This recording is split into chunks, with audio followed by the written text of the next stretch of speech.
This Gavin Newsom podcast looked interesting. He had a streamer named Atrioc on, and they seemed to be talking about a lot of different things, like gaming culture, online communities, economic nihilism. That's what's in the title.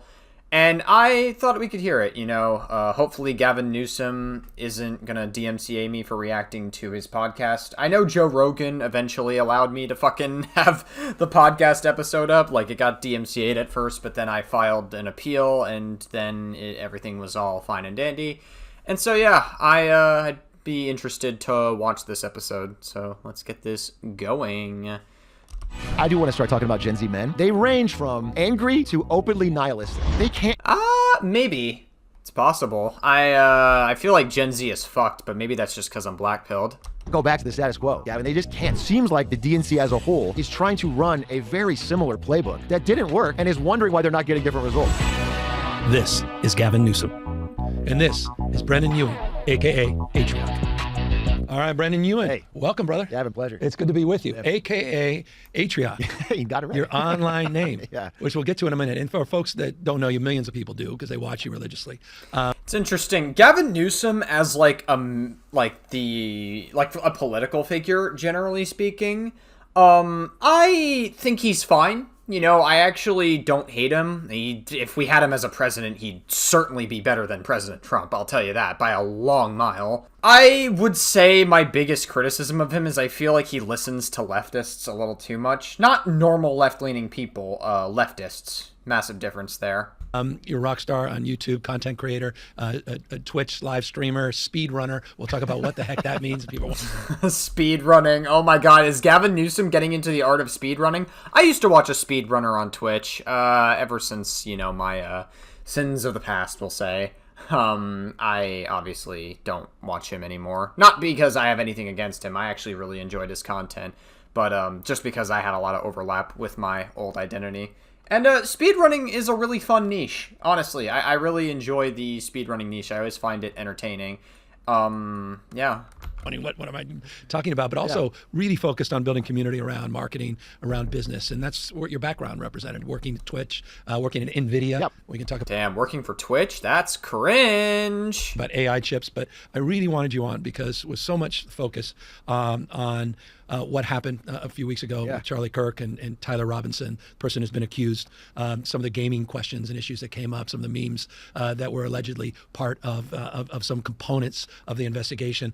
Yeah, I mean, like I said, I think I know where the direction this is going to go in. They're setting up to talk about violence in video games, and we'll talk about that when we get there. But, again, I have to reiterate, Charlie Kirk, what happened to him was fucking terrible. It was a tragedy. But we got to stop virtue signaling that he was a good guy. Like, he advocated for a lot of really terrible and harmful things. And he was a big part of radicalizing young men into being super far right. Again, I'm not saying he deserved to die because of that, but I'm just simply saying that he just advocated for, he literally was completely complicit with stoning gays from the Bible. I don't know what to tell you. He would say things that, he would treat black people as, lesser than. He says we should bring back the death penalty. We should bring back public executions and all these sorts of things. It's just, a lot of really out-of-pocket shit. Now, whether or not Charlie Kirk actually believed in these things, who fucking knows? Maybe he did, maybe he didn't. I don't know. But he advocated for a lot of really awful things. Not saying he deserved to die, though. The broader conversations we're having in this country around the manosphere and what's happening with gaming culture generally, issues of boys and men, everything about this, and kept coming back to you. So I'm grateful. I hope it didn't all come back to me. I all came back to you Well, as a guy that can explain, to unpack all of this stuff. We talked about this in the before this, and I wanted to, first of all, I want to say, you mentioned millions of people might know my stuff. Maybe a little less than that, but the people that know me, I think they'll like me. People that don't know me, when they hear content creator or YouTuber or Twitch streamer, I think they have an instant dislike, and I don't really blame them. I don't think I think most people have an instant distrust of someone who has that as their job, and I get it. So I want to try and get across. Well, and again, I feel like Twitch streaming is not really a real job. Like, it can supplement a real job. You can make a living off of it, but it's not like you can add it to your resume. It's not like you can do a job application and be like, oh, by the way, I'm a Twitch streamer. Most jobs aren't going to give a fuck that you stream on Twitch. They don't care. That ain't no goddamn experience. Sorry, I don't mean to be harsh. Like, obviously, like, you can supplement streaming for a real job if you can make the living for it and you can back it up.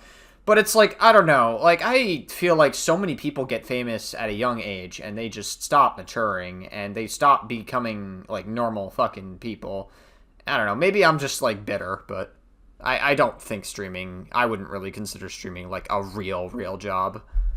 Why people are turning to this, why this is becoming a new form of media, and also understand that, like, if this is not for you, I get it. It's not, No, but I mean, it should be. But people, I mean, it explains more things in more ways on more days, particularly to parents. I mean, I've got 4 young kids, and it's pretty overwhelming, the gaming culture that's out there. So, I mean, what is it? I mean, 70+% of teenagers are active gamers. Is that among men? I assume it's higher. I think it's a lot even higher, right? Probably. I mean, just the boys being boys. Yeah. So I wanted to start with that, and I don't think this is your stance, but it's like really important for me to get across early.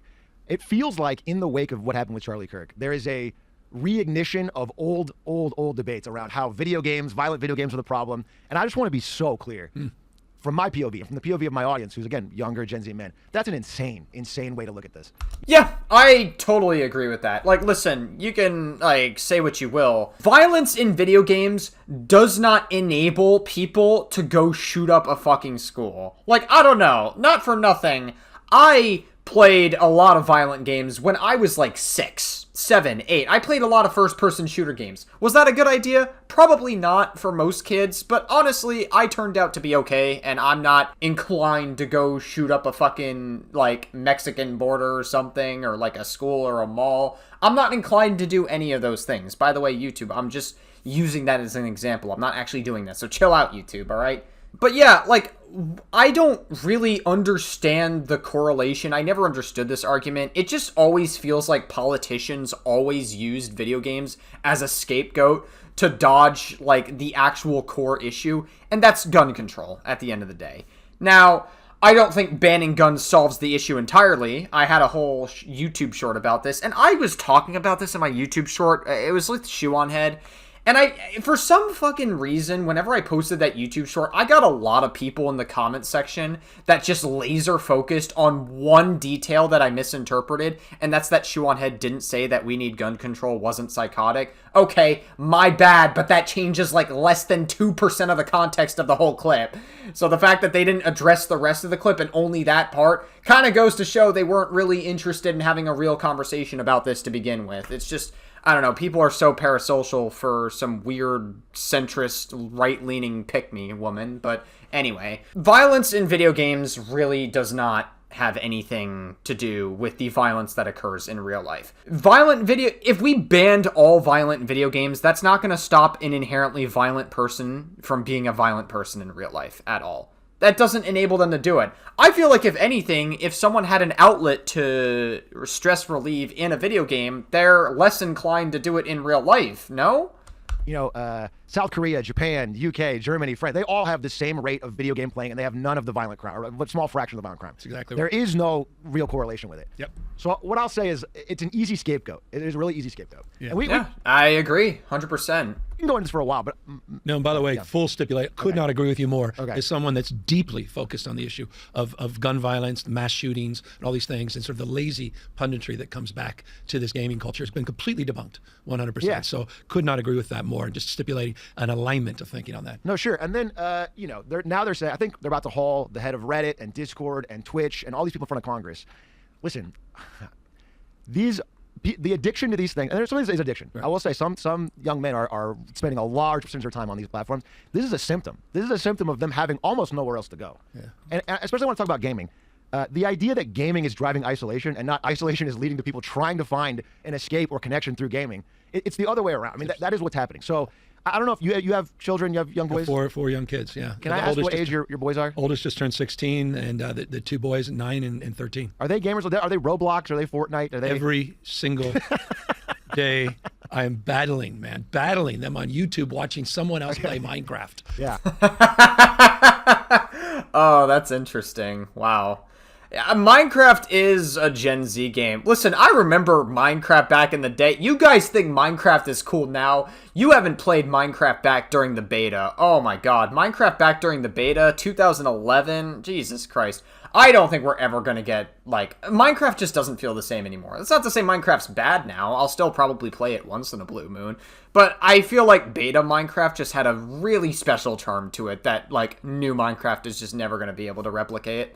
Watching someone else play a video game. They're obsessed, buddy. And so what I would say is, you know, I assume you do the normal thing parents are doing, especially in SF. They limit screen time, things like that. But to be honest, if you told them they can't play Roblox or they can't play Fortnite, you would make them less socially, like they are less able to connect to their friends nowadays. Yeah. That is how they're doing it. That is, I know it's a generation disconnect, but that is not the problem. The young men that are turning to Discord servers and gaming are trying to find friends and connection. They are logging on after work and hanging out in voice chats with their friend and having a good time. This is like the one thing that's keeping them sane in a world that is going, I think, increasingly insane and not offering them economic opportunity. So I love that. Let's unpack, because I think a lot of people, obviously, YouTube people are familiar with. There's a sort of generation though that's heard of Twitch. Yeah. That's heard of Kick. That's heard of Discord, but they don't know what these things are. Reddit, maybe people are a little bit more familiar with. But talk to me when I started. I mean, you. Yeah, I mean, there's a lot of sub communities. I think each community has its own problem. If I had to label problems in every community, I think Discord. It's very easy to keep things hidden on Discord, even if it's not fully secure. Like that David situation that happened a week ago. Discord was the main problem, because a lot of people in the Discord servers completely knew David's actions and were complicit, and he was like a legitimate fucking predator. And people seemed to know about it for a long time, and it was in like a public Discord server, or I guess a private Discord server, I don't know which one. But it seems like Discord has like rabbit holes where it enables a lot of really nasty degeneracy like that. But very much it's hidden, it can be hidden in plain sight in a lot of cases. That's a problem I think Discord has. Twitch, I've expressed many, many times on the channel. I think Twitch has a purity testing problem. It's a giant echo chamber on Twitch, and it's like, people will fucking ostracize anybody on Twitch that slightly disagrees with them, and I think Twitch is way too oppressive when it comes to that sort of thing. Kick, on the other hand, has the exact opposite problem. Kick is way too accepting of people, to the point where we have attempted murder on Kick. We have people getting revenge porn on Kick, if you remember last year with that Tomer Lawton person. And then you have, like, literally people torturing someone like that Jean Pormeneau person on Kick to the point where he literally died. It led to his death. And Kick it's just always something with Kick. And I feel like Kick just can't seem to get its shit together. I feel like a lot of these platforms all have issues. And then, of course, Reddit I would say Reddit has very similar problems to maybe, like, Twitter. Maybe less so, I would say, because at least Reddit doesn't spread as much. There's a lot of disinformation on both platforms, to be fair. So I'd say Reddit and Twitter have, like, very similar problems. Twitch is sort of a go-to for a lot of folks in the gaming space. But explain what these are, what these platforms represent, how they started, and what they've become. Yeah, so I worked at Twitch right around the time it started. It was a very lucky thing for me because I was a ASU, Arizona State University, the Harvard of the Southwest, they call it, graduate, and, middling grades, and I played a lot of games, and it was very, very lucky that I found this route into Twitch, which was a website which allowed gamers to broadcast themselves online. That was the idea. I'm playing the game. Maybe I'm particularly good at it. Maybe I'm funny while I play it. And people that also played the game found that to be entertaining, and they would start to build communities and audiences, and it would grow. And tell me, what time were people starting to really? I mean, was it a particular individual that said, "Hey, I'm going to put myself online"? Was there a moment that marked consciousness of this whole? I mean, because it's become a gigantic business, and we'll get to that in a moment. But was Twitch really the first to really popularize as a platform? Yeah, Twitch was the one that found this niche early. Yeah. For And what years are we talking about? 2014-ish. Yeah. That's around when I joined, and it grows, and then around COVID, it explodes. Because everyone's stuck at home. And it just hits the right time in the right place. So yeah, I think Twitch blew up a little bit before then. I would say around maybe 2018 is when Twitch really took off. I'd say like 2017, 2018 is when Twitch really started to become like a thing. I would say it's not as big as it is now, but Twitch generally exploded around then. Obviously, it got even bigger during COVID because everyone's inside. And like I said, I think people don't talk about how unique of a time COVID really was. COVID, like culturally speaking, is one of the most unique times we've ever had. Because everyone was indoors, and politically things shifted very left because people didn't have anything to do. And so a lot of a lot of D tier content and even in some cases F tier content would blow up because everybody was indoors, and so people were constantly doing that.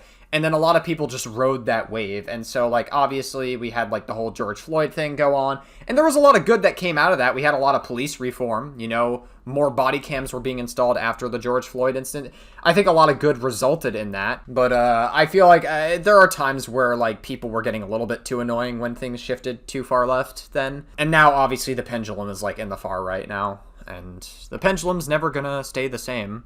Let's back up a little bit. You discovered Twitch as someone not just doing content, but someone that was marketing the content. Were you working for I never had any interest in doing content myself. Yeah. I was at Twitch, and they needed someone to go on camera every now and then, and I was the one stupid enough to volunteer. And I got some training, and I was using the program. And you got on camera, and you started doing what? You started explaining the video I would talk about this. No, you know, here's the thing. So what I'm saying might sound completely unwatchable to someone who doesn't play video games. Yeah. But over the past, since 2014 to now, the platform has changed dramatically. The biggest thing on the website is not games at all. It's just... Yeah, sure. I would agree. Like, it started off strictly as gaming, but now you can do literally anything on Twitch. You can stream art on Twitch. You can do IRL streams. You can, like, stream... I don't know. There's, like, so many different things you can stream on Twitch now. It used to be, like, strictly gaming. There's ASMR you can do on Twitch, which is kind of neat. So, yeah. People talking to the camera about their lives, about the news, about what's going on in the world. People are just using it because it's a real direct connection. Yeah. Okay? And so... that has become the main. The gaming is still a big part of Twitch, but it's into the culture. You might play games a little bit during the day, then switch talking about the news, switch talking about watching YouTube videos. Right. I mean, you can do anything. So that's the path that we went on. Yeah. At the time, I'm sorry. What was your? Sorry. No, just but at the time you were. But what was the biggest content that was being provided at that time? Was there a particular game that was mostly popularized, or that was disproportionately being popularized? Yeah, what blew it up? So again, first it was COVID, and then I would say, you know, celebrities started to go on every now and then, and I think Drake played with Ninja, some Fortnite, and that. Every you know, I was there, so every little step would blow Twitch up a little bit more, and then it started to get bigger and bigger. Right. But what I would say is it's spread beyond Twitch now. It's got Kick, it's got YouTube. Sucks that Drake didn't fucking stick on Twitch anymore. He went to Kick, and he associated with a streamer who, the Omegle problem. If you know, you know. It's TikTok Live. Right. What I'm saying is people right now are just engaging through content creators because they have this more direct one-to-one connection. Actually, what I'll say what it is... Okay, I wouldn't go that far, Atrioc. Listen, you don't want to play into parasocial relationships. That's very frowned upon on Twitch, bro. You already got canceled once a while back. You don't want to get canceled again, Atrioc. Listen, I know the Atrioc controversy from, like, what, early 2023 is going to be the elephant in the room. I figured it would come up again. I guess I'll just get my thoughts of it out of the way. Basically, for those of you that don't know what it is, Atrioc essentially was like, he got caught with like AI porn of his fellow coworkers at Twitch. So like Pokimane and like bigger streamers like Maya Higa and like all these other stuff. Like AI, he was like jorking it and paying for AI porn to them. Obviously, that's very gross. And as if you were, I imagine for any woman that finds that out about a friend, I can understand having distaste for that and not wanting to be friends with that person anymore. I can understand that completely, because that's disgusting. And also, AI deepfake porn is a very degenerate use of AI porn, because you're sexualizing someone without their consent. So that is very gross, and I do think Atrioc should have been accountable then. Has he changed since then? I think so. I don't think he's engaged in that behavior anymore. I think it was a huge wake-up call. I don't think that makes him a predator, necessarily. I just think that it was very gross, and it was just a weird violation of boundaries, and I don't know. I don't think it needs to follow him forever. I don't think it was such a big fuck-up where it needs to follow him forever, but also, it's just, you know, it was just gross at the time. I think he's changed. I think he's gotten better, and I'm willing to hear him out. You know, I still think he probably cares about a majority of these issues, so just figured I'd get that out of the way for any of those that are curious. And you probably deal with this as a challenge when you're trying to speak. People are very, very tired of inauthenticity. Yeah. That's what I feel. People feel like... Yes, no, this I fucking agree with, bro. I am sick of inauthenticity. Now, I can't speak for the entire world. To be honest, I kind of see a lot of people as wanting the inauthenticity. I mean, hell, you have people that literally spew disinformation and, like, I don't know. If you look at, like, the Sam Hyde or Nick Fuentes circles, you have people that are, like, all the people that are within the audience of Sam Hyde and Nick Fuentes, they're just a bunch of white people and sometimes pick-me's of other races that are just, like, they have such a huge victim complex. and they want someone to perpetrate their perpetual victim complex. And so I guess props to that for, I guess that's somewhat authentic when you think about it, as much as a shitty thing it is. But I don't know. I feel like people are looking for escapes and people that like fuel their victim complexes, which is a little bit inauthentic within itself, especially on Twitch, I would say. I hope as time goes on, people look for more authentic content creators, generally speaking. I value genuinity in content creators, and I don't know, I may not be perfect at reading someone, but like 9 times out of 10, I'm generally pretty fucking good at reading and vetting out if somebody is like authentic or inauthentic. I tend to be pretty damn good at reading someone like that.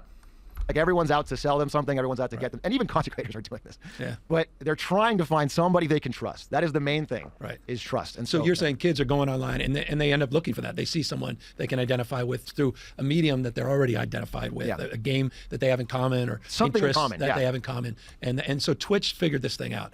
And you made an important point. Twitch is not just a platform exclusively for gaming. Not even close. The biggest thing on the platform is not gaming. Just I think that's a shock to some people, but it really is just people talking, people having fun. And it's these sort of areas of interest where you get into these group chats and there's sort of an interactivity. People are engaged in a two-way conversation, not just one way. Yeah.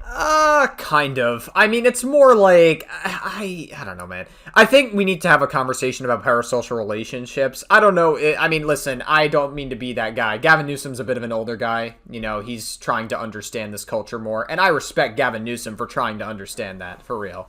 It's just more like, I feel like, hopefully Atrioc brings it up later, that like you don't want to get too caught up in like the interactivity. Like interaction with chat is important. I'm not saying it's not important, but also you have to like maintain that relation. You have to maintain boundaries with your chat because you can't get too close to your chat or else they get like way too fucking crazy and parasocial. That's live. I mean, at a big enough chat, you're not really talking one-to-one, but the idea is people feel like their voice is somewhat being heard. And what's the difference between Twitch and Discord? So Discord is just a chat room. And that's why it's kind of funny. You know, there's a lot of...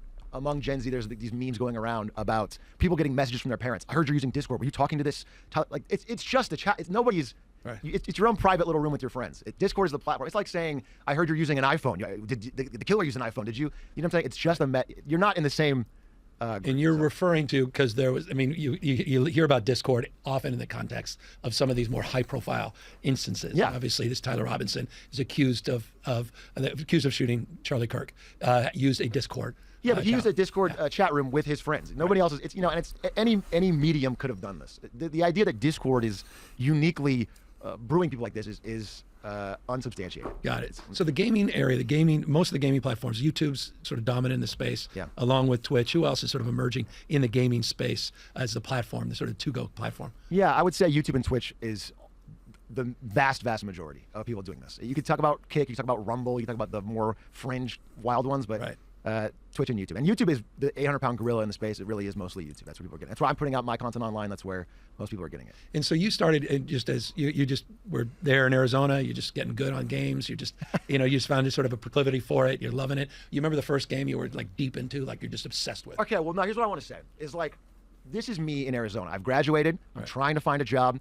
I had okay grades, and the college is not some incredible degree, okay? So I'm figuring it out. And sounds like you had a better college life than I did. I mean, I went to a fucking community college for 2 years, and then I went to a bigger college, but it was a more boring college, like geographically speaking. There was not really a lot to do there. Kind of felt more like a public school than anything. It was a very shit college, to be honest. I shouldn't say shit. It was like an okay college, actually. The film program's fine. It's like probably more affordable than some other places, but still. I probably could have had a better college life given certain choices I made in life, but yeah. Thanks to a lucky opportunity, and thanks to the economy being in a better spot at the time, I get this last chopper out of Nam, it feels like, where I get a decent chance to go off and make enough money to, now I can, I'm married, I have a house that I'm paying down, it's expensive, but, so I have friends now who are younger than me that are, like, I have a friend who's graduating from Berkeley, computer science, smart guy. He's graduating in an environment that is 100 times harder to get a job than it was in 2014, 2015. No doubt. It's not his fault. He didn't do anything different. So that is going to make him more likely to be nihilistic. It's more likely to make him disengage from the system, more likely to make him angry at politicians left and right. It's it's tough to say that, like, I just find it, and you're not doing this, but I'm saying I'm fine. Well, I don't know. I mean, that might be true, but I also think that social media has a way. This is a real thing. When you consume a lot of, like, whether it's news, whether you're doom scrolling on social media or the news, or whether or not it's like you consume, like, I don't know, drama slop like I do every fucking day for this channel, or you just, like, consume a lot of different things. There's, like, secondhand trauma is, like, a real thing. That's why when you see a lot of true crime folks, or a lot of people within, like, true crime communities, they are some of the most, like, toxic people. And not toxic as in, like, they're mean or they're, like, off, like, they put other people down. But, like, it's toxic in a way that it's just not good for your mental health at all. All the stuff, like, because you're constantly viewing fucked up shit day in and day out. And, like, that really, like, a lot of it, when you take it in all at once, can really be, like, a secondhand trauma to many people. And so I think when you doom scroll and you constantly just see a lot of that shit, at this point, for me, I'm, like, super empathy fatigued from a lot of it.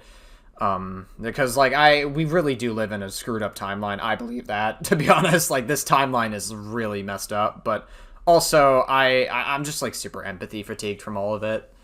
So, I just do this channel now. I do this channel. We, like, have some slop occasionally here and there. We try to, like, goon. We have some fun. And this, podcast is fun, you know? Like, this is not serious stuff. Like, this is just a fun podcast that we're just reacting to and having a conversation about. That's really all it is.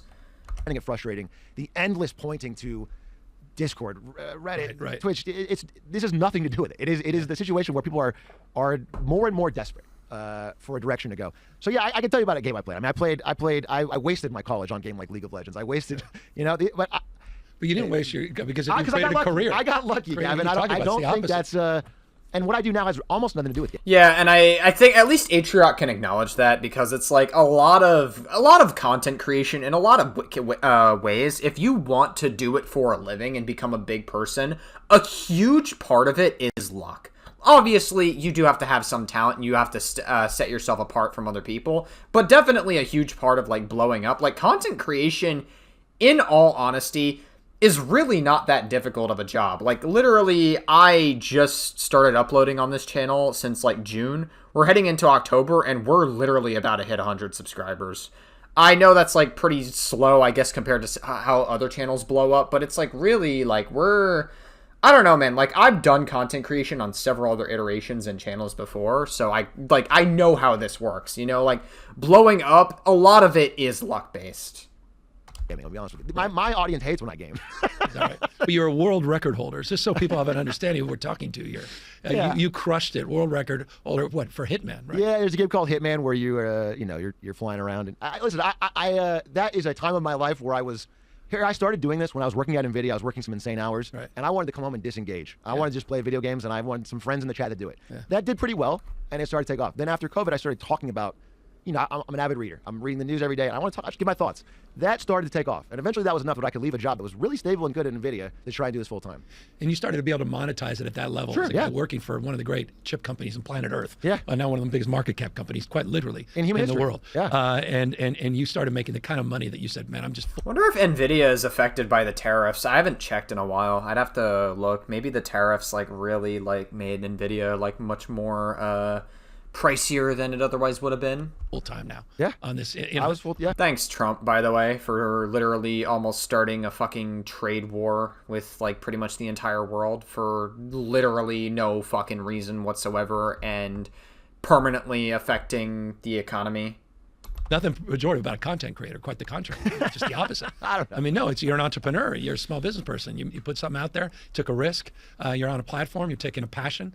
You're sharing it in a very public way. You're building an audience and marketing it. I mean, that's pretty damn I impressive. appreciate everything you're saying, and it's nice of you to say, but there, as with all things, there's some aspect of hard work and some aspect of luck. And and the idea that this is the path that everyone could just, you know, I can think of so many times things could have gone a different way, right. And I'll be in a different spot. And Brandon, you'll acknowledge, I mean, and I think it's just important to illuminate. I mean, but a lot of people are finding this path, right? I mean, this is becoming the opportunity. You kind of are lately, huh?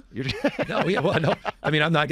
We'll see what happens, but in terms of my future, Jesus. But it's but it's interesting to me. I mean, I think it's people just to understand and absorb sort of this digital first experience. I mean, there's a whole generation that, frankly, they're digital. Obviously, we talk about digital immigrants versus digital natives in sort of a lazy vernacular. But this whole digital first experience is radically changing everything, including sports. And we're going to get to that in a moment. But the gaming culture is real. It's growing. You've got stadiums now quite literally filled physical stadiums with people watching these esports and other people playing games to a degree that I don't think most people fully absorb or understand. Hell yeah, baby. CSGO. Back in my old days of CSGO when I watched esports and I thought, oh my god, these players are really doing something. My 15-year-old self was like in awe of it. And now I just look back at it and I'm like, oh yeah, that's kind of neat. I just like look at it now. I just don't care. It's like, I don't know, man. Maybe I'm just like maybe I'm one of the few Gen Zers that's like super detached from his own fucking generation. I don't know. Maybe I think that probably is like has a level of truth to it. I don't know. That's how I started. I went to study abroad in South Korea, and they had these big tournaments, and I was blown away. And I was like, let's get this in America. Let's start. It happened without me, but I came back and started to work in that space, and that blew up. But again, I can't tell you enough. This, like the esports is really a small part of what is becoming this online influencer first culture. If you were to spend some time browsing Twitch, you would not see as much gaming as you're thinking on. Right. It really is people just looking for human connection, humans to talk to. And I'm not saying this is all a good thing. I'm not saying everyone should be spending all their time on these platforms. Right. I am just saying that it's a very natural response to things getting more expensive, to finding people who share some similar values or ideas as you across the world. So no, I love that. And I want to get to all that because I mean, there's those deep issues, generational issues that we've been talking about on the podcast with a number of people in the past, and it's off the chart, particularly for men. And so I just want to unpack it a little bit more, just again for people that are not fully, that just don't have the level of understanding of the space. But you talk about esports, and I just think it's an interesting space in this context. You say it's a relatively small space, but it's not a small amount of investment that it seems people are making. I was just reading about Michael Jordan, Shaquille O'Neal, Beckham, folks putting tens of millions of dollars into esports teams. I mean, this thing's growing. Yeah, but what I'll tell you. It's interesting. There's this event I watched called Zombie World Championship. It's for Call of Duty Zombies. And then Easter Eggs for Charity is another one. It's another big event that's like almost esports-esque in a lot of it. It's not as big as esports. But it makes you wonder if Call of Duty Zombies would ever at any point become like an esport where it's like people do like Easter egg speed runs and they're like doing a race to see like who can do it faster and stuff like that. It's like really, really neat stuff like that. I feel like if Call of Duty Zombies ever became like an esport, I would probably sign up for it. Maybe, I don't know, or maybe like in another universe I would have became part of it, but who fucking knows, man. Tell you is, being dead honest, Gavin, a lot of them are going to lose their shirt on this. It's not, I've been around the esports space a while, and a lot of people have gotten burned. The problem is it's really hard to monetize the user. They love watching it. They love watching it for free. They don't, there's not a lot of in-person stadium buying merch going. Right. The business economics of esports are interesting. It is growing in terms of viewership, and it'll get there. But they got way ahead of their skis. I think a lot of people are coming down off the highs. It was one of those things. Almost every business, there's some story about 2021. It was crazy. Yeah. And then that's happening with these. It was at a peak 2021. Yeah, 2021. It was like the salaries were insane. They were getting paid absurd amounts for these players to sit in the room and play games. It's less now. And Rick Fox of the Lakers put a bunch of money into a team, lost his, had to get out. I'm saying it'll happen, but I'm not going to be one of those guys that's like esports is right here. Get your money. It's a grassroots thing. It's growing. And so what's interesting about you is not only your history and how you've evolved in terms of your own career path and going into these aspects and disciplines, but the marketing background and the business background and the work you're doing on a new podcast, Lemonade Stand. And you're talking about business and branding, et cetera. But you mentioned just in reference and passing something that I think is interesting and for folks, again, may not be familiar with. On Fortnite in particular, which I just remember my kids watching religiously, to your point, during COVID, excessively as a parent from my perspective. But from their perspective, Fortnite cringe. They were. I just got on it, Dad. What do you mean? I've only been on it for 2 minutes. But I remember turning it on one day and they're listening to a concert. I'm like, what are you guys listening to? It's like, I think it was Marshmello or. Oh, yeah, they did like concert. Yeah, no. Oh, yeah, because Fortnite had like the in-game concert events. And I think Daft Punk is having an event in Fortnite as well, which is fucking crazy. That was not a collab I was expecting. I thought Daft Punk was like done, but it seems like Fortnite was able to add Daft Punk into the game, and that's kind of neat, I guess. W collab, honestly, as a huge Daft Punk fan, yeah. Fascinating me, this integration for live concerts that Travis Scott did. I think Ariana Grande may have done one. Also brands, right? I mean, you got Nike now working on those platforms, Louis Vuitton. Tell me a little bit about that. Give us a sense of what that integration as well. Yeah, it is as crazy as it can sound from someone outside of it. It's people all over the world in a digital world watching these concerts together. They can see each other. They're jumping around. They're having a good time. And it's just becoming where the culture. That is where I think there is such a line if you grew with it or you didn't. And I think that is what allows me to talk about other things with the lingo and the references that they use, because it's just something they're native to, right? 100%. But I think people will come around to it. Here's an example. For esports, all of the biggest ways to watch it are not, how you watch the NFL through the NFL's official broadcast, right? Or a pirated version if you're young, but you're watching the official commentators, right? For esports, it doesn't happen that way. They make an official broadcast, and then a million people will restream it and add their own commentary. And those guys get way more viewers than the official broadcast. Right. And we're starting to see that happen with sports, where they'll have like the Manning cast for the NFL. A lot of rights issues are in the way, but eventually they're going to crack the code, because the average person wants to see this stuff filtered through someone they trust and understand and is speaking to them like a regular person. Right. That's going to happen in sports. It's going to happen all over.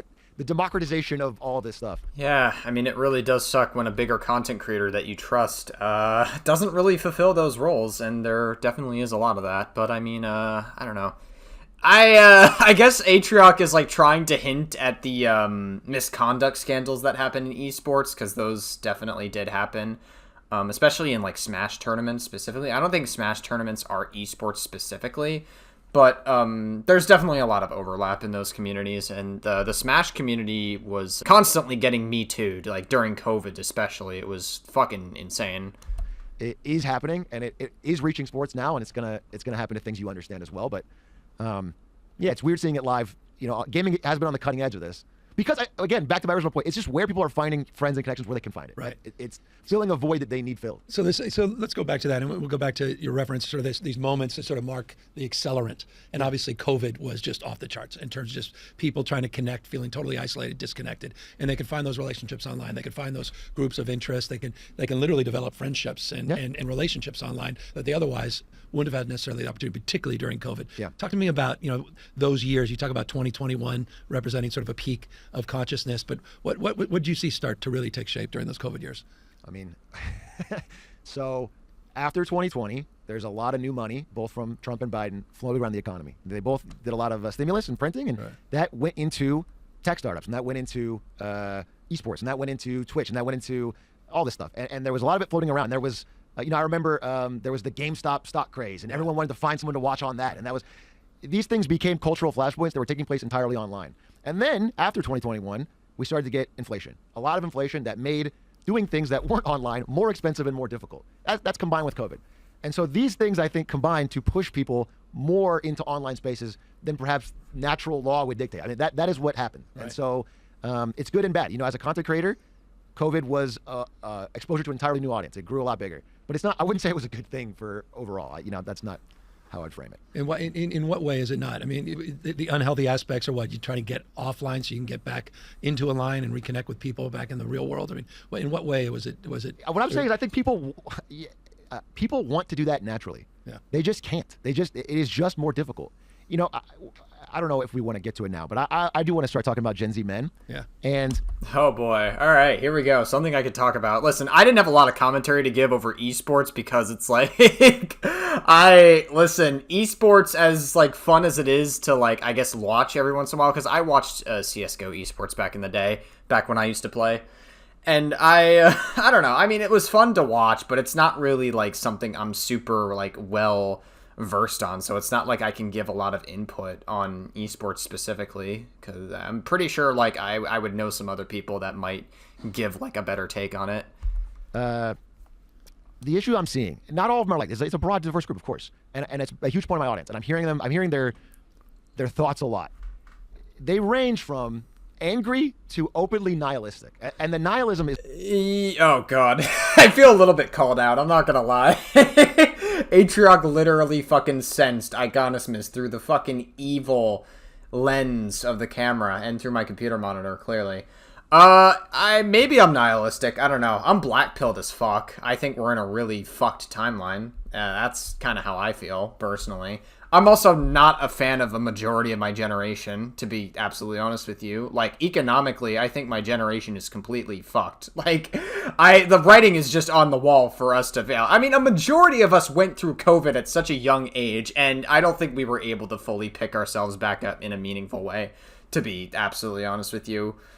I mean, some of us did. And I feel like not every single Gen Z person is like that. Obviously, there's exceptions, you know. But this might be a hot take. I actually have hope for the younger generations. I've fucking lost hope in my generation. But I actually think the younger generation could eventually come back. I mean, what? The oldest Gen Alpha at this point is like 12 or 13 years old at this point. They're like super young and they still have a lot of time to grow up and meaningfully impact the world in like better ways. Who knows, man? I mean, like, obviously they're still very immature now, and so a lot of people look at Gen Alpha and like, look at these little squirts or whatever, right? Like, that's kind of like how a lot of people would view Gen Alpha now. But I actually think that in years' time they could be more impactful depending on how the environment is. My hope is that Gen Alpha doesn't listen to any of Gen Z and they just make their own fucking rules in a better way. And hopefully they don't go through something as life-changing as COVID. So some of them did, of course, at like super young, like middle school or even elementary school. Some of them went through COVID. But like, I feel like once they get older, I don't think that could necessarily impact them in the worst possible way, because some of the more formative years that are going to really, really be important are going to be like high school and college. Not to say that elementary isn't important to like eventually get to those places to begin with, but like eventually those are going to be such formative years that they're most likely going to use a lot of the life lessons they learn around that age for the rest of their life, more so than they would in like elementary. And that's where I think Gen Alpha is really going to shine, in my opinion. People don't see it now, but I feel like if things get better, and that's a very optimistic copium viewpoint, I think that they could probably do okay. What's coming is what I sense growing a little bit, where they're disillusioned. You know, I think around 22, 3, 4, you probably saw this on the political side, they drifted more conservative because they thought that would be the solution. Right. And as Donald Trump has proven to be not the... Well, there's a lot of reasons for that. I feel like a lot of people are just sick of the fucking left right now because a lot of them are constantly just infighting with each other. They're not productively doing any discussions about what should happen in the future and like how we can actually solve these issues. A lot of people that are really far left are not really interested in educating themselves on these issues. They claim to be, but they're not. They just claim to be. They're just saying that. A lot of them are actually not very smart or very bright people, to be honest. So it kind of makes sense why a lot of people go conservative. But I feel like the moment someone becomes a right-wing grifter after being left and caring about left-leaning values, I do think that's kind of pathetic and people need to like grow a fucking pair, to be honest.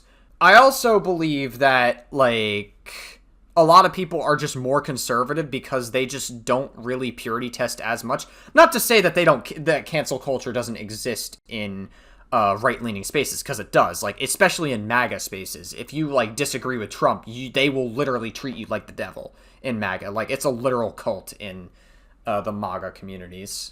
Answer to any of their problems, and in fact making a lot of them worse, making the inflation worse, making the economy worse, then they are now just drifting into open nihilism. And that is what I'm saying. And I'm not to blame that on the methods they're using to try and not be that is crazy. That's not the issue. It's not the Discord. It's not the Right. No, I appreciate that, and it's but it does beg sort of the larger consciousness that came out of the Trump campaign as it relates to, you're right, he obviously dominated, particularly with young men, but outperformed in ways that I think surprised a lot of folks. Yeah. And invested a lot of time and energy into spaces where a lot of young men were and were. Well, also because Kamala Harris was just not a fucking great candidate at all. Like, Kamala Harris was like such a last minute decision that they had to do.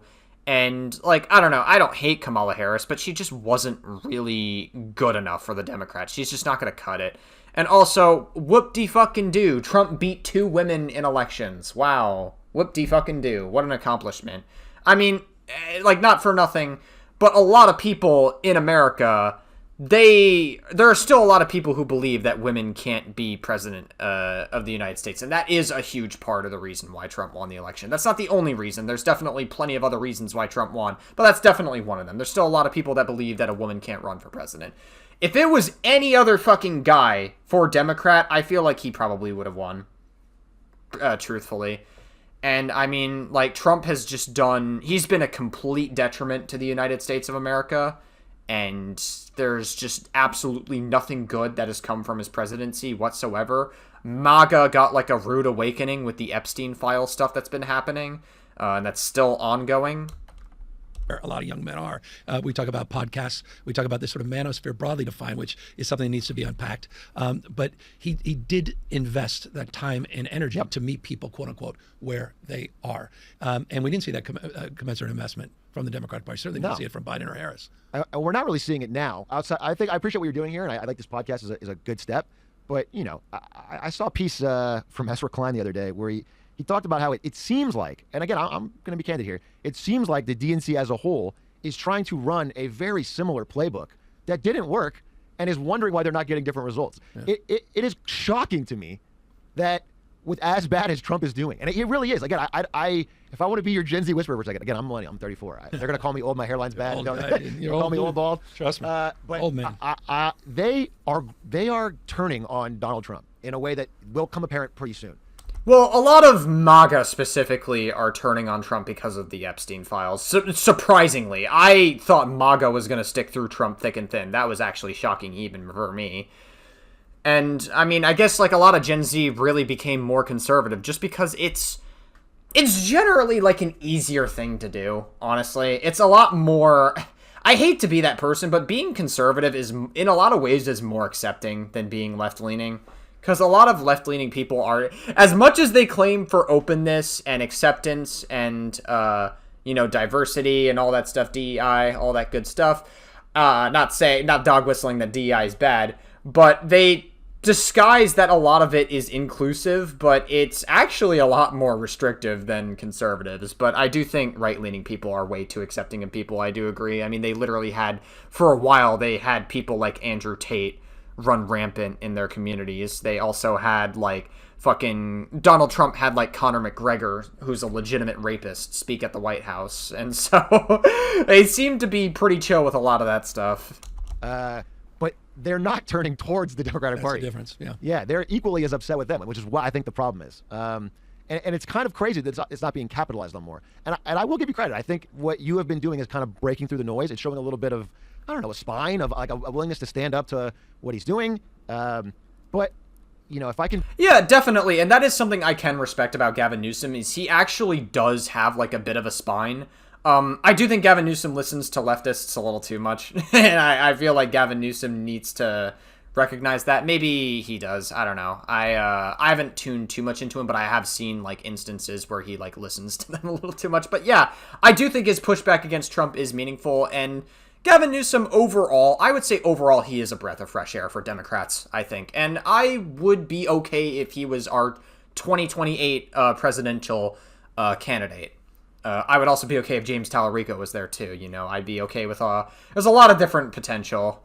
It just is really sad that the United States is not ready for a woman president just yet, because unfortunately there are still some people who are behind on the timeline. They're still living in like the 1800s, I guess we'll say. Be honest. All right, here's what I'll say. And you haven't announced anything, and this is not, but no. There's a theoretical world where you're going to run for president. I'm just going to say it. Matt, you don't say anything. I'm okay. This is a virtual world. Yeah. Virtual world. Right, hey, right. The betting markets have you leading. Okay. There's a theoretical world, and if I can get somebody who's not militarizing the National Guard, and somebody who's not shutting down TV shows that disagree with them, and someone who's not threatening free and fair elections, that's a huge win already. It's a low bar to clear. It's an easy clear. Pretty low bar, but I get it. Yeah. But, realistically, from the audience that I'm talking about, because again, I think I got lucky. I got the last chapter out of Nom. I'm feeling fine. They can't go back to the status quo, Gavin. They just can't. They will continue to grow more upset and populist and nihilistic unless things seriously change. Like, they have to change on a more fundamental level. So let's start to unpack this, because I love the clarity as you painted this picture. Okay. I mean, it's pretty black and white terms as you painted. I mean, just like this notion of nihilism, of just like not giving a shit about anything and blowing the whole goddamn thing up. And the most extreme example would be someone like Tyler Robinson. If you look at his, and again, I'm not a psychoanalyst, I'm not an expert, but there seems to be a nihilism to these kind of actions, and from young people in general, that is rising, where it just feels like, if I can't get a house, if you're a young man, I can't get a partner, I can't find a way to feel roots in the society that I'm in, then I'm going to drift out of it. I'm going to disengage. And they would find any tool to do this. In fact, I would say that one of the healthiest things they can do is gaming in Discord, because that's with other people. They're finding friends. The Discord... It depends. I mean, there are some gaming communities that are toxic. There are some Discord communities that are toxic. Not saying that's like everywhere. You know, you just got to find like a good niche, you know. After I lost, like, what it feels like after I became super antisocial from like losing my old identity online, it completely broke me in ways that I don't think I'd be able to describe, to be honest. But I eventually stumbled upon Papa Guts community. I've been there for a while now, and they're a lot more rational. They're a lot more critical when it comes to thinking about things. I don't feel scared that I'm going to get fucking ostracized for having a different opinion or different belief, for having a slightly different opinion. I don't feel super audience captured anymore on this platform. I generally would say I'm doing okay in that regard.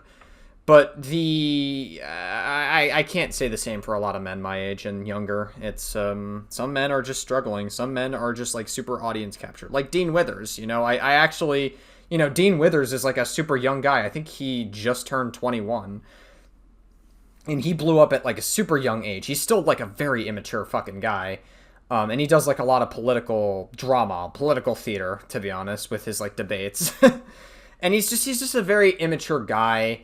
He clearly does not, I don't know, man. Like, I feel like he's just very performative. He's very immature. He has a lot of growing up to do. And I think there's something that needs to be said about a lot of young people who get famous and that, like, really just have their maturity just fucking stop. It's just done. There's something to be said about, like, just that being applied to so much of Gen Z, because a lot of them became big on, like, TikTok, Instagram, so many other places during COVID. Like, COVID was the time that was like a thing. Chats that I'm in are not making me more radicalized. I'm connecting with people all over the world. It's great. In fact, you know, here's an example. I don't know if you've heard about what happened in Nepal recently. Of course, no, remarkable with Instagram. Yeah. So Nepal, their Gen Z youth was deeply upset about rising youth unemployment, rising poverty, and they were posting about it on social media, and they were getting angry.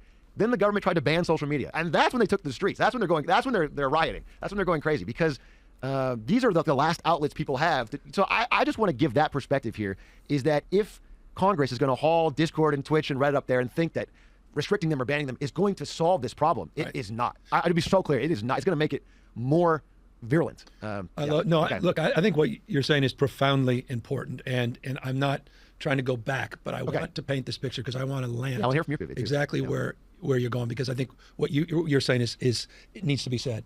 Because there were these trend lines that predate all of this for decades and decades. And we have the first generation, this Gen Z, that literally is poised to do much worse than their parents' generation. This is the first generation in our lifetime, my lifetime certainly, but literally in American history where that would be the case. And so this is code red, and it's led to suicides, it's led to dropouts, it's led to all kinds of related issues. And these guys are screaming disproportionately, men in some respects, and no one's paying any damn attention. And now we're looking at things, and I love what you're saying, we're looking at the platforms and not the underlying damn issues. Yeah, a couple stats. Oh, sorry. No, but I want to get to, and I want you to hold those stats because I think they're incredibly important. But I want to go back just because so many people want to understand, and these are not root causes, but they're component parts of this larger conversation. We talk about the manosphere. What does that mean to you? I mean, what is it? This is the investment that I think Trump and the Republicans. Yeah, I mean, like, I know some people weren't a fan of the Netflix show Adolescence that came out earlier this year, but it's such a good Netflix show. I watched like the first 4 episodes of it, and I think it's one of the most important Netflix shows that we've ever had in recent times. And I think it really opens the door for conversations about the manosphere and its effects on young men specifically. And that kid, I think that kid was Gen Alpha, the main protagonist in the timeline. He was a Gen Alpha kid who just got sucked into this manosphere stuff, and he wound up murdering a girl. And it was just really, like, awful. And I think it's a very powerful message. You know, some people thought it was cliche. Some people on TikTok were very performative, saying, oh my god, these people are really, really mad and stuff like that adolescents really painted this picture or whatever. Some people are just, like, very performative on TikTok, and I can't stand them because they're fucking annoying. But I still think adolescence was, like, a very, very important message for a lot of the generations my age and younger. Made into spaces that are not even inherently political. They are spaces where people are talking about wrestling or UFC or video games or just finding connection often with other men and just trying to understand similar experiences in the world. And they invested in those spaces, and then, hey, on the side, you like this? Also on the side, let's stop the woke mind virus. Or, what, it would be something. Oh, no! Not the anti-woke pipeline. Something like that. It would be, Kamala Harris is not going to help you out. That's the idea. And they would mix that in with things people already like, and it became very easy to slide in. And what's crazy. That's actually an interesting point, because that's a very, that's a way that a lot of younger men, my age included, were able to slowly but surely get sucked into it. Like you watch one YouTube short or one TikTok about, oh my God, look at what the left is doing and all that stuff, and they show evidence of a psyop in the left that's saying that oh my God, right-leaning people deserve violence or something like that. They'll I don't know, some dumb shit like that. And then, a lot of right-leaning people don't parse through psyops, but a lot of young men look at that and go, oh, wow, look at what they're doing. And then they slowly shift in that direction, and they go down that pipeline, and before you even know it, they become a fucking conservative, or lean conservative. I don't think it's that hard for the Democrats to join these spaces.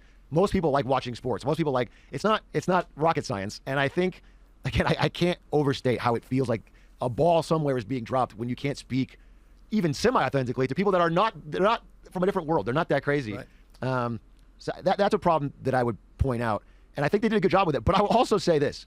Listen, we're going to fight in this country about social issues, left and right, forever, it seems. And I really noticed that in the wake of this Charlie Kirk thing, where it's just an endless amount of noise from every direction. You are inundated with it on social media. Every take goes viral in every direction. Yep. And nobody's making any progress and no one's making any forward motion. Yeah. But what I'll say is the main thing that I am seeing and feeling was a deep resentment around costs and inflation and housing.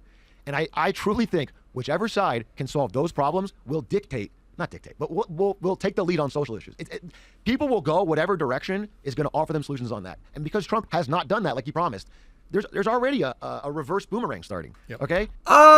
Kind of. I actually saw that a lot of people that were center that were celebrating Charlie Kirk's death, or I guess not center that were celebrating it, rather center people that were witnessing people celebrating Charlie Kirk's death.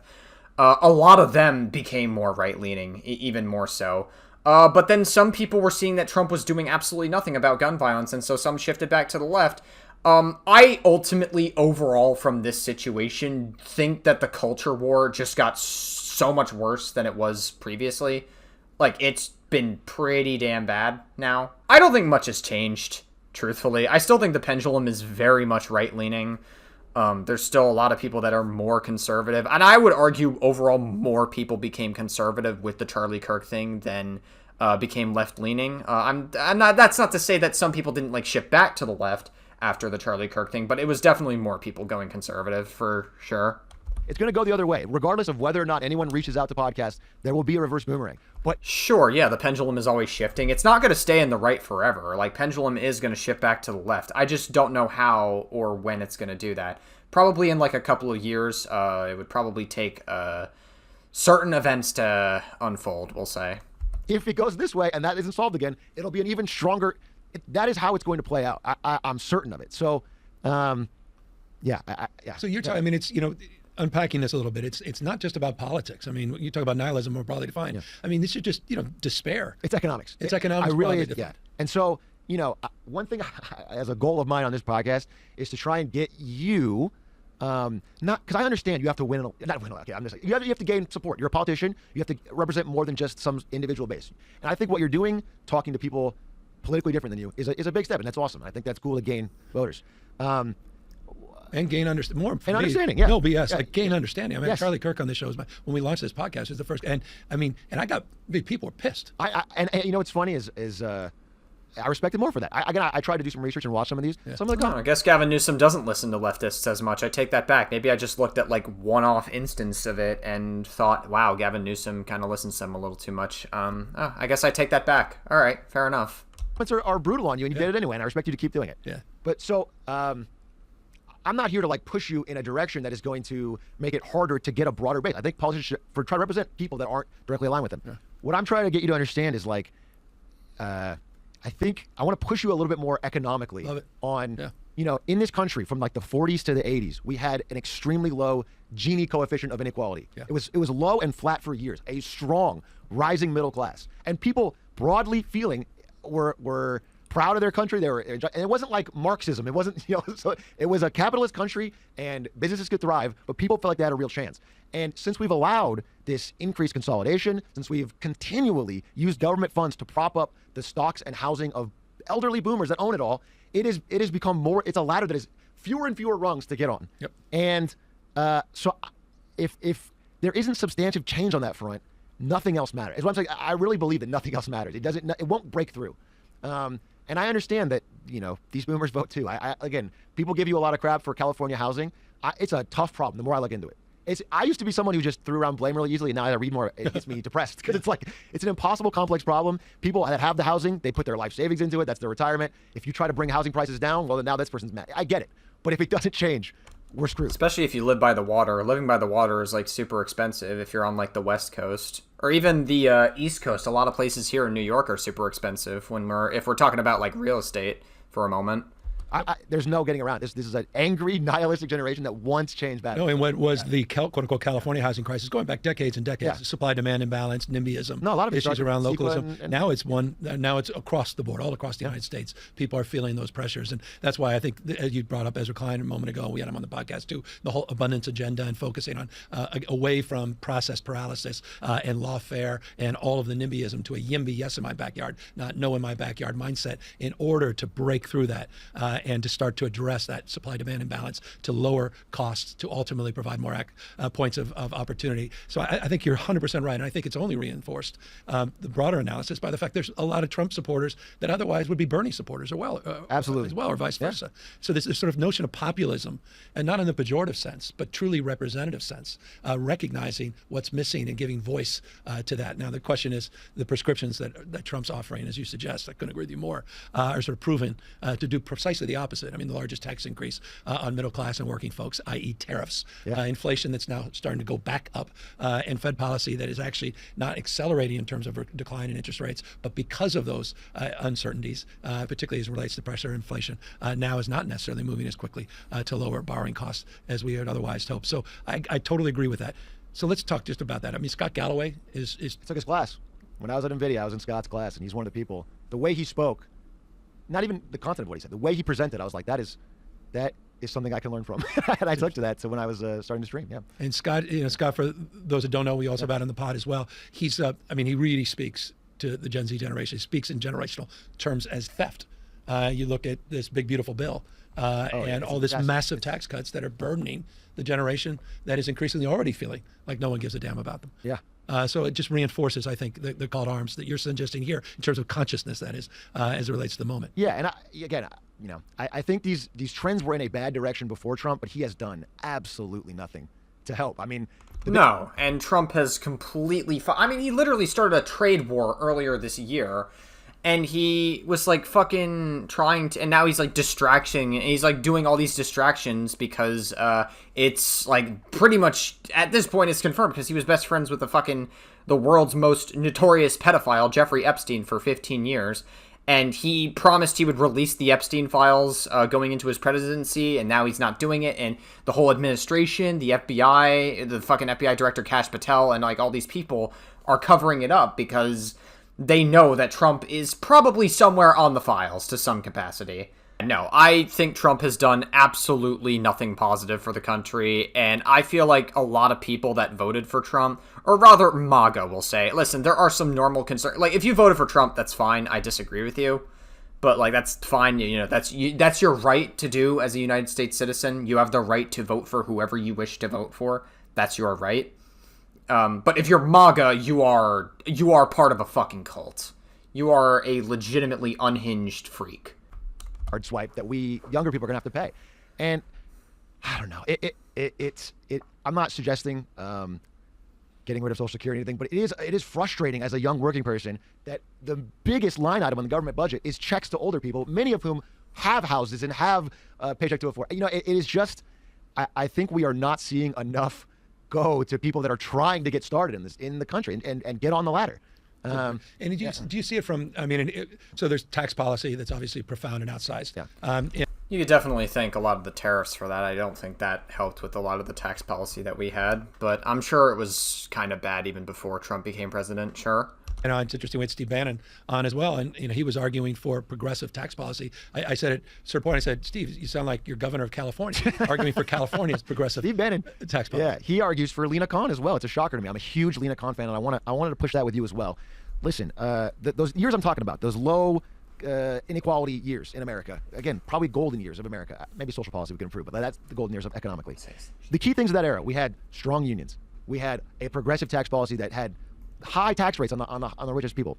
We had an antitrust enforcement that stopped constant consolidation. Again, this Jimmy Kimmel thing, people aren't talking enough about how it's so clearly Nexstar trying to merge with Tegna to get an inordinate amount of affiliates in this country, and they're just saying whatever Trump wants to hear so that they can get this bill signed. Amen. It all comes back to economics, is what I'm trying to really get across, and it's a core part of my content.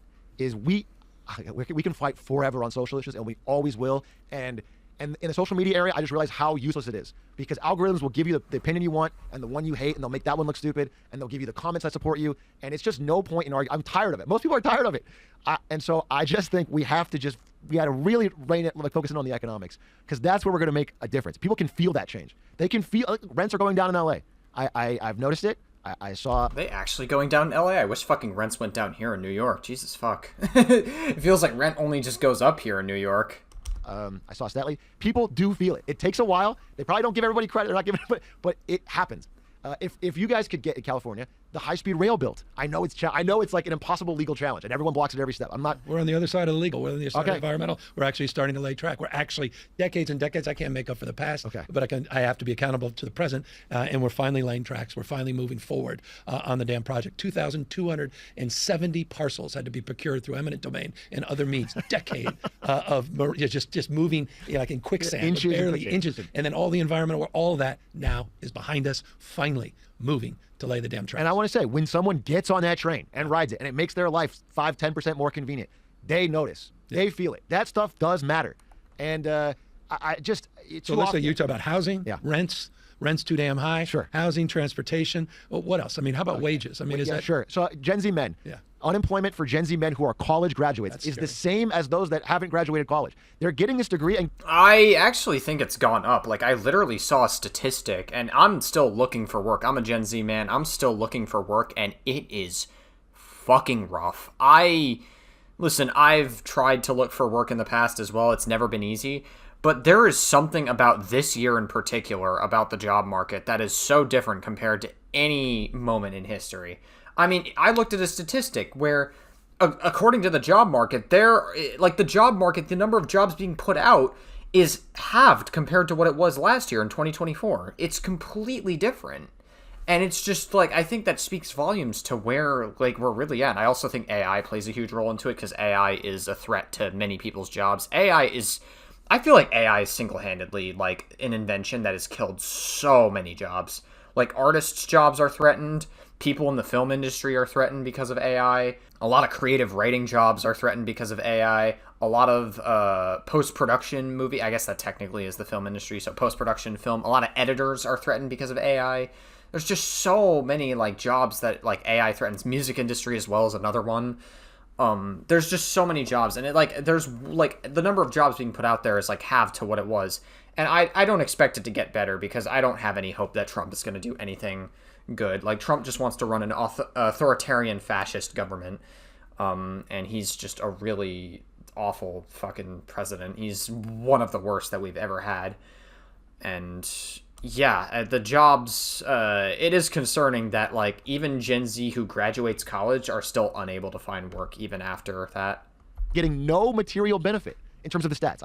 No, that's just starting. We're just starting to see that take shape. There was always that college premium, and now for the first time with these remarkable. This was not, quote unquote, as people said, oh, you've got this sort of useless philosophy degree and you can't get a real job with it. No, these are folks with actual there's computer degrees science, in computer science, and they can't. They can't get a job. And by the way, philosophy is not useless. In fact, in many ways, philosophy is the preferred course nowadays, which is stream it. Yeah. Well, also, I feel like getting into a trade. I keep saying this. I keep having conversations about trade jobs, Back in the day, so many people, I remember this too, like when I was in high school, people would make fun of you for going to trade school. I'm not even kidding. Like, people looked at that and go, ha ha ha, you're going into some crappy trade job when I'm going to get into like this business. I'm going to start a business and do like all these grand things and shit. Like, that was like a real thing people did at my high school, and I wouldn't doubt in other high schools or for people around my age as well. Now, getting a trade job is probably going to a trade school is like the best thing you could probably do. Trade jobs are one of the very few jobs that can't be replaced by AI. They make a fuck ton of money when you do it. Like, I think getting into a trade school is like the best thing you can do, honestly.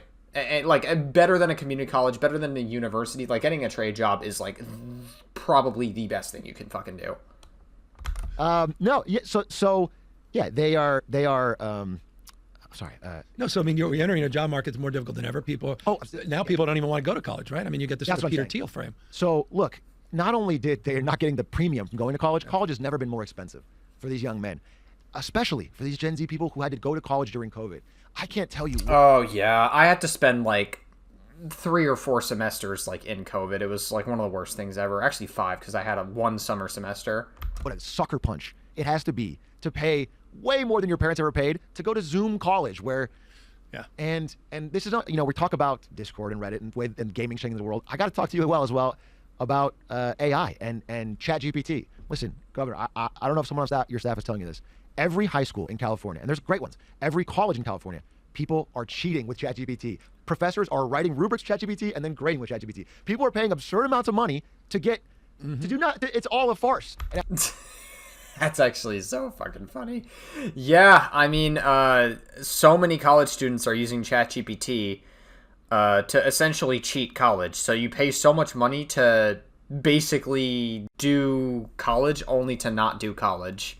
And it's fucking crazy work, dude. Like, listen, I've used ChatGPT for college as well. I'm guilty of it. I'm not going to deny it. I've used it for some things. I try to rephrase it in my own words. I try to, like, get things to say things differently here and there, obviously. I am very careful about using my ChatGPT usage. I still use ChatGPT. I think it's a great tool, and I think it's a very helpful tool, but I can also acknowledge AI is a threat to many people's jobs. I try to be very careful with my ChatGPT usage. I don't, like, rely super heavily on it. I don't want to use it as like a crutch so that I get less smart. I think it's great to research with. I think it's a great thing to like do like research with it to get like, like statistics, for it to like pull up like different things, and like, it's a very helpful tool for many different things, and it also speeds up what would otherwise be like very tedious processes. I think, quite frankly, like the government, I think we need to like start taxing AI, quite frankly. Maybe there's like other solutions. I feel like any AI art or AI generative content, royalties should be paid to the original source material, and also it should be like clearly displayed. There should be like a clear disclaimer somewhere that there is AI generated content there to some capacity. I think that would be helpful. And paying royalties would be like a huge start in like not putting original source material out of like a job completely. I'm not saying it's everybody. People are very smart and learning, but this is happening. And we have, again, this is a bigger problem with Trump, but our Secretary of Education is like from the WWE. It's literally. It's ridiculous. Yeah, literally.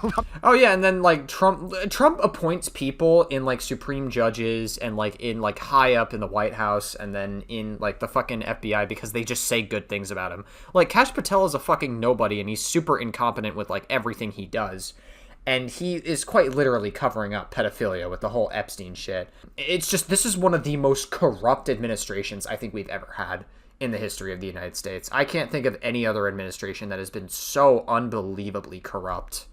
I think you're making that up. Actually, was the co-founder. It's Linda she McMahon. And her husband. Yes. And I see a speech with her, and she's talking about how these kids need to learn about A1. She doesn't even know what she can't even pronounce it. A1. And this AI. is changing literally education rapidly. So again, I hate to put it all on you. You're one person in it, but this is my id screaming out to the void that I'm hearing is like things are changing rapidly, and I don't feel like the DNC particularly is like throwing out the old playbook. Yeah, that's it. It just won't work. And are you and when folks that you're interacting with, are they? Is this a gender issue as well from the perspective? Yeah, it's an interesting question. Definitely, it feels like young women are adapting more to the society we have now. They are just finding a way to get to college, get on the corporate ladder. And, I think Scott Galloway talks about this. There's an idea generally that men are fine dating socioeconomically equal or down, and women generally want to date equal or up. So it reduces the amount of partners available for men who can't get on the economic ladder, which makes them more disengaged and more, it's a snowball effect. Again, it's not women's fault, but this is what's happening, and it creates this this simmering misogyny in online spaces, and it creates this. But it comes back to economics. All I can say over and over again is it comes back to economics. And again, if I could boil it down to one word, it's like radicalism is when no house. That's it. If you can't get a house, if you don't see a path to get a house, and I hear this all the time, some of them are working. They're working decent jobs. They're working hard. It's not even feasible in a lot of these cities to ever get a house. You can't save up enough without taking on an absurd amount of debt ever. It's just not possible. And if you picked one thing to focus in on, that would be it, because that's the biggest thing to put you as part of society or outside of society. Once you feel like you can get on that ladder, you're okay. You can calm down. You can. Maybe. I mean, I think it would require a lot of like outside help specifically, whether that's like parents, guardian, or like a close friend. I'm lucky enough and fortunate to have enough to have a good family. Not so many friends in real life anymore. I tend to just stay kind of off the grid from a lot of people these days because I'm just like I don't know, I just don't trust a lot of people anymore.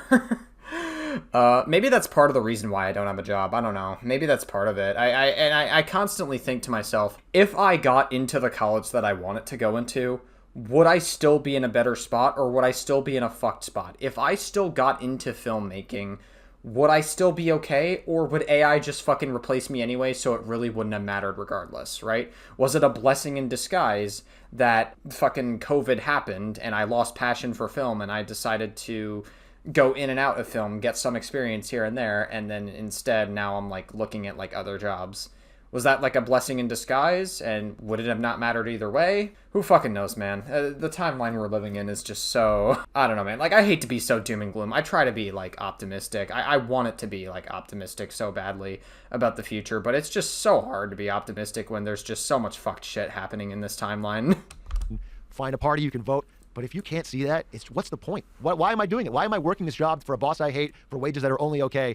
I'm never going to get another step up. So, yeah, I feel like I've said that enough. I mean, not for nothing. I mean, you kind of have to work a lot of jobs you don't want to work. Like, that hasn't really changed that much. I don't really think that's anything new. That's, like, been a thing way before millennials, even. Like, even fucking boomers and Gen X have had to go through the same thing. Look, I appreciate it, and again, bouncing back and forth, because I think it's important. You talk about, you brought up the word misogyny, and finding back to the sort of manosphere. It comes in many forms and manifestations. So I think there's sort of a laziness, quote unquote, the manosphere, what it means or doesn't mean. But there are misogynistic aspects of the manosphere, and there are. It's completely misogynistic, to be honest. Like, the whole red pill movement in itself is misogynistic. Now, it's one thing if there's a guy who's like expresses a lot of toxic masculinity. I feel like I've fallen into the toxic masculinity rabbit hole, especially after like my breakup in the end of 2022. Like, I fell into a toxic masculinity rabbit hole.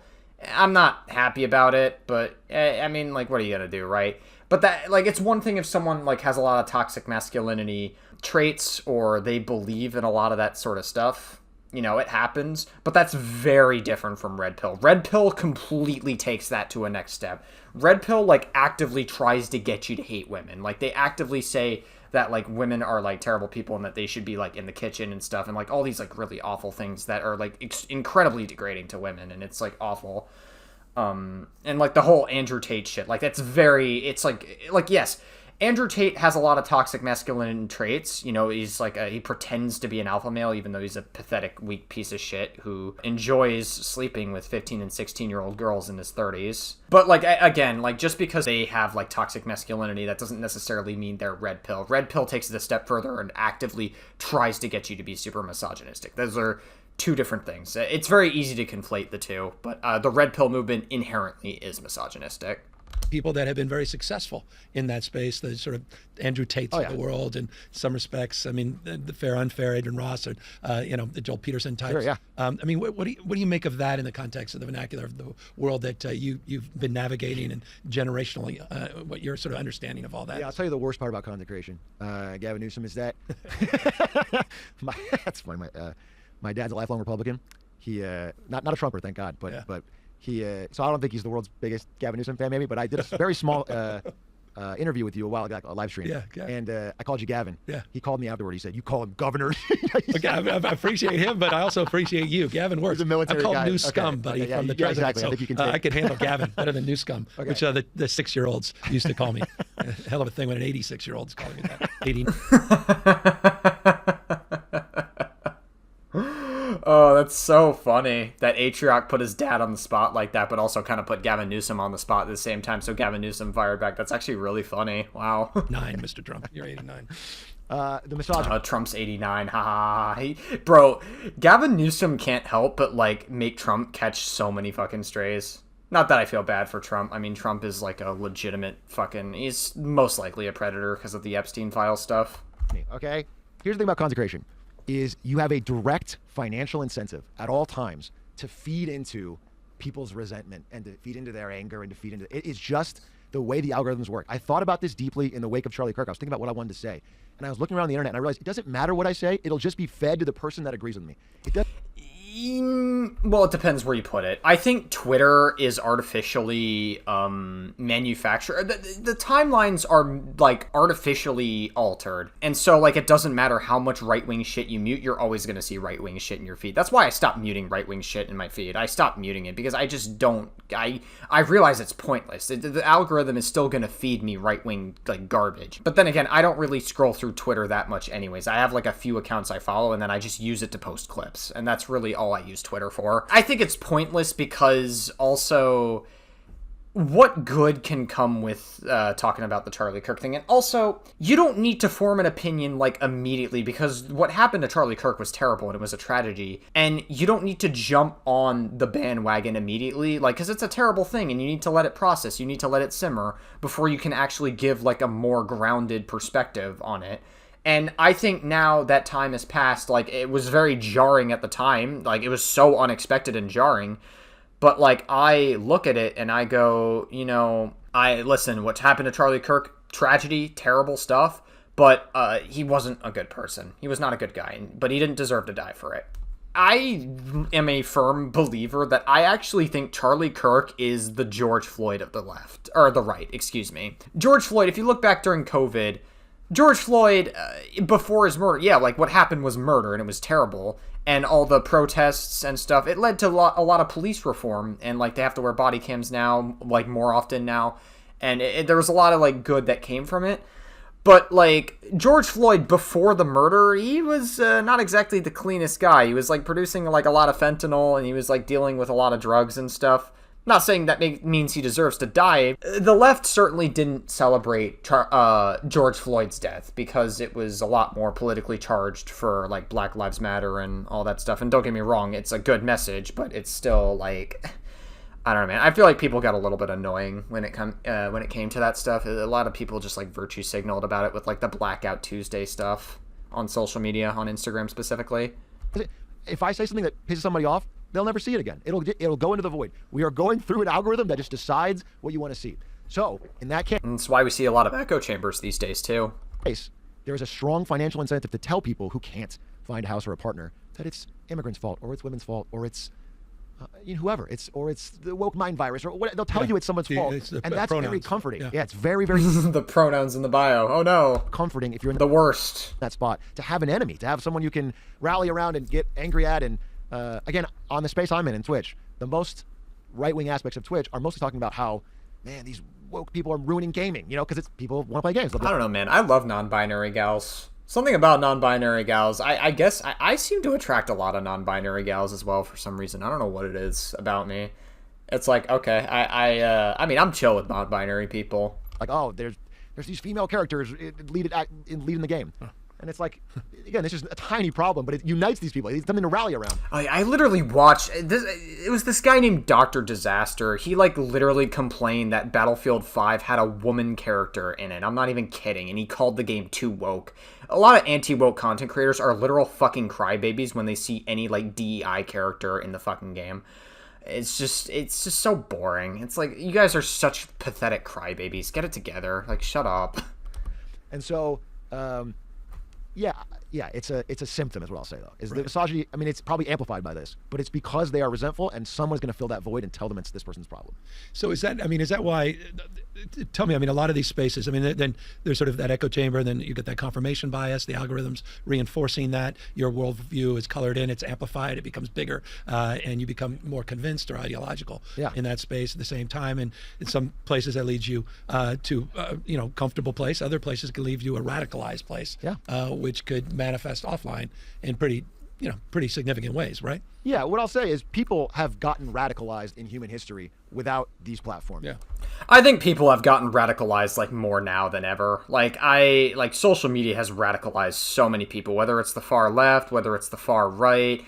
So many people are just radicalized, and the rise of echo chambers are just like a huge thing. Social media, like disinformation is unbelievably rampant on social media right now. Facebook and Twitter, I would say Facebook and Twitter are the two main platforms where disinformation is the biggest problem more than anything. That's not to say that disinformation doesn't sneak through other platforms like YouTube and Instagram and a few other platforms, but Facebook and Twitter are some of the biggest platforms that have like the largest disinformation problem I've seen. And that's especially bad when we're living in a time where so many other people are so very easily radicalized. And it's because it's usually when inequality has reached a breaking point. You go to the 20s and 30s or whatever in Germany. I don't think Germans were a different people. They had hyperinflation, they had bad economic problems, and it led to radicalization. This happens in... Yeah, no, absolutely. Like hyperinflation, that's how Hitler was able to rise to power, and then fucking World War II started. Human history all over. People feel because he tapped into people's anger. And I'm not saying Trump is like I don't know. If you say Donald Trump's like Hitler, you have no idea what you're talking about. Hitler is a special kind of tier of evil that like no one is ever going to experience ever now, because most of the people that experienced how awful what he did are now dead. Trump, I can see people making the argument that Trump is tapping into a lot of people's anger like Adolf Hitler did. Like Trump definitely taps into a lot of like, I guess, MAGA's frustrations with the world or whatever, but a lot of it is just a distraction from the fact that he's on the fucking Epstein files. They can't get on the ladder. They start going to edges. I do think that the internet has made it faster. It's made it quicker. It's made it more virulent. It lets people get larger groups quick. There's a danger to that, but it's not the core of the problem. It's not banning it will not change things. Is what I'm trying to say.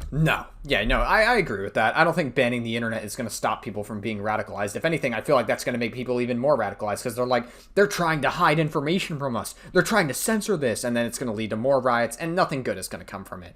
We are where we are now. Social media exists now. We can't go back, so we have to figure out solutions on how to fix that issue completely. Yeah, the example of Nepal is a cautionary tale in that respect. That's a hell of a cautionary tale. People are not familiar with it. I mean, just look that up. Yeah, look it up. And to see what happened of just almost just they lit a match. No, they did. And how almost overnight that radically has changed the course of the direction. It's actually incredible because, I'm in Nepalese, their Gen Z movement is all in a giant 800,000 person Discord server, and they're voting to decide the next... Oh yeah, when they literally fucking voted for the next what is it? Is it prime minister or leader of Nepal or whatever in a Discord server? That was so funny. I saw that like earlier. Yeah, that was interesting. Prime minister, interim prime minister, they're gonna have an actual vote. But it is a wild small example of how the internet is going to fuse with these actual resentments to create change, whether people like it or not, unless they're addressed. What do you just, in terms of addressing more broadly what's going on the internet, what's your sort of broader sense of social media's responsibility in that space, to police itself, to police speech, to deal with the extremes, to have at least some cues that express some concern if things, or is it just complete? No, it's a very tough question. I don't know if I have the answers to it, because the answer everyone will give you is obviously there's some speech that is too far, but nobody knows. People have such... Well, obviously you can't go around saying the N-word, except if you're on Twitter. Saying the N-word on Twitter is completely fine, because Elon Musk is completely fine with literal white supremacists on his platform, making tons of money off his platform. Different views. And so one person's, this is a totally normal, fair thing to say, is the other person, that's horrible disinformation, needs to be banned. And we've seen the shoe on both feet. Yeah, disinformation is bad. It's good. If we ever have like a system that like bans more disinformation, that would be a really great thing. Disinformation is really awful. Now, we've seen people that are really mad about the way Twitter handled itself during COVID are now hyper defending the president's right to take down a late night host for making a mild jab in his direct. I mean, it's yeah, no. What Trump did to fucking Jimmy Kimmel was it's a threat to free speech. It absolutely is. People are very hypocritical on this front because free speech sounds great when it's the speech you like. So I'm not the guy to give you the right answer on that. I would just say, human history has shown time and time again. I think people like to bend the rules whenever it favors them. It's like a lot of far left people that celebrated Charlie Kirk's death are very much against gun violence, but they'll celebrate it the moment it happens to someone they don't like, which is obviously very backwards. And like, I don't know, you got to be consistent all the way through. You cannot just bend the rules when it suddenly favors something that you enjoy. You can't do that. That's not how it works. You have to be consistent from start to finish. The same thing with people on the right who are completely fine with Jimmy Kimmel getting fucking banned. Like, a lot of people were really happy about that in the far right of Jimmy Kimmel getting taken off the air, with Trump taking him off the fucking air. They believe that Charlie Kirk had the right to free speech, but suddenly when Jimmy Kimmel gets shut down for free speech, the right was completely okay with it. So, yeah, I mean, people really like to bend the rules whenever it favors them, I've noticed. It happens both in far left and far right spaces, constantly. Again, the censorship is a tool for people that cannot win in the public sphere. They can't find a way to get their point across. Yeah, so is violence. Yeah, and violence. Yeah, 100%. Yeah. What about you? Let's go back to just AI generally. I mean, how is that? And I'm just curious in terms of just what's happening in the gaming space as well, more broadly. Yeah. Even the esports space. Oh yeah, AI is becoming more and more prevalent in gaming, whether you want to hear it or not. Call of Duty, in a lot of their newer titles, have been using generative AI content, like AI art. I wouldn't doubt some of the writing probably has some AI too. Wouldn't doubt it. A lot of the texturers probably have AI on them, and I wouldn't doubt that a lot of newer games are going to be seeing more and more AI going forward. It's tough. I mean, like I said, I think my solution for AI art specifically is I think the original artists should have royalties paid to them for the art that the AI samples. And obviously that's not going to be a long-term solution because eventually AI is going to get to a point where it's going to be able to generate art without using a sample. But right now, as it is, artists should be able to pay royalties, or people should pay royalties to artists. I don't know what to do, like long-term. I think long-term we would probably need to like tax AI. We also need to have like disclaimers on AI-generated material like videos and pictures.